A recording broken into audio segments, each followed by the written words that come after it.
मुलींमध्ये आपण जेव्हा इन्फर्टिलिटीचा टॉपिक काढतो तेव्हा मध्ये या छोट्या छोट्या गोष्टींकडे आपण जेव्हा दुर्लक्ष करतो तेव्हा आपल्याला मग मोठी गोष्ट येऊन समोर. जर समजा इस्ट्रोजन डेली तुम्ही कन्झ्युम करत असाल आणि it is not actual estrogen, जे तुमचं नॉर्मल हार्मोन नाहीये, दॅट इज म्हणजे मिमिक इस्ट्रोजन म्हणू आपण, ते तसं आहे तर तुम्ही त्याला अपोज केलाच पाहिजे. Unless and until you oppose it, तुमचं पुढचं सायकल रेग्युलर होणार नाही. आणि पुढचं सायकल रेग्युलर झालं नाही तर नैसर्गिकरित्या जे तुम्हाला प्रोजेस्टेरॉन येणार आहे किंवा काही हार्मोन्स येणार आहेत जे पुढचं सायकल तुमचं संतुलित करणार आहेत किंवा तुमची इन्फर्टिलिटी सॉल्व्ह करणार आहेत, तर ते हार्मोन्स न आल्यामुळे तुम्ही तिथे फॉल्स पॉझिटिव्ह तुमचं ओव्ह्युलेशन होईल आणि मग पीसीओडीचा कन्सेप्ट सुरू होऊन जाईल.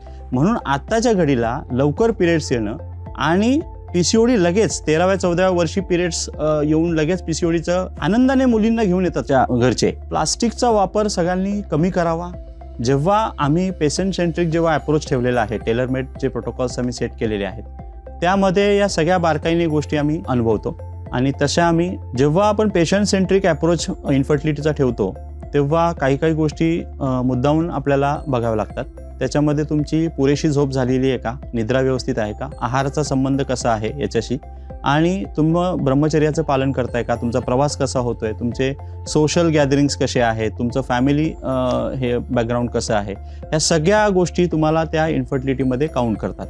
जर तुम्हाला इन्फर्टिलिटी ट्रीटमेंट घ्यायची असेल, प्री डिटॉक्सिफिकेशन हा प्रोसेस समजून घ्यायचा असेल तर let start from your lifestyle. तुमच्या लाईफस्टाईलने तुम्ही सुरू करा. तुमच्या घरात छोट्या छोट्या गोष्टींचे चेंजेस करा. जसे काही प्लॅस्टिकचं कंटेनरचा वापर कमी करा किंवा बंद करा. तुम्ही प्रिझर्वेटिव्स वापरण्याचं बंद करा. प्रिझर्वेटिव्ह फूड किंवा एक्स्ट्रा प्रोसेस फूड असेल किंवा कार्बोहायड्रेट्स युक्त खूप जास्त हाय GI इंडेक्स असलेलं डाएट असेल, शुगर ग्लायसेमिक इंडेक्स वाढवणारं जे डाएट असेल. कसं आहे की जेव्हा तुम्हाला एक हार्मोन शरीरात कमी होतो तेव्हा दुसरा हार्मोन्स त्याचा डोक्यावर बसायला तयार असतो. मग त्याचे क्रेविंग्स तुम्हाला तयार होतात. म्हणजे इन्सुलिन रेझिस्टन्स हा प्रकार असा आहे की तुम्हाला शुगरचे क्रेविंग्स तयार होतात.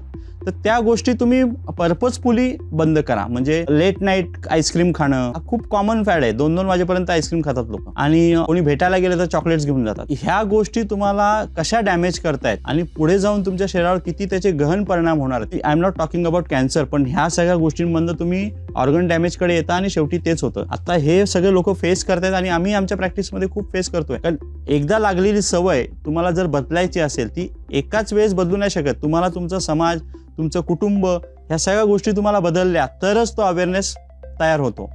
तर हे अवेअरनेस सुद्धा आम्हाला करायचं आहे. आणि तुम्ही झोप, तुमचे आहार, तुमचं वागणं फिरणं, तुमचं लाईफस्टाईल, तुमचं स्ट्रेस मॅनेजमेंट, ह्या सगळ्या गोष्टींचा विचार आम्ही ह्या प्रोटोकॉल्समध्ये केलेला आहे.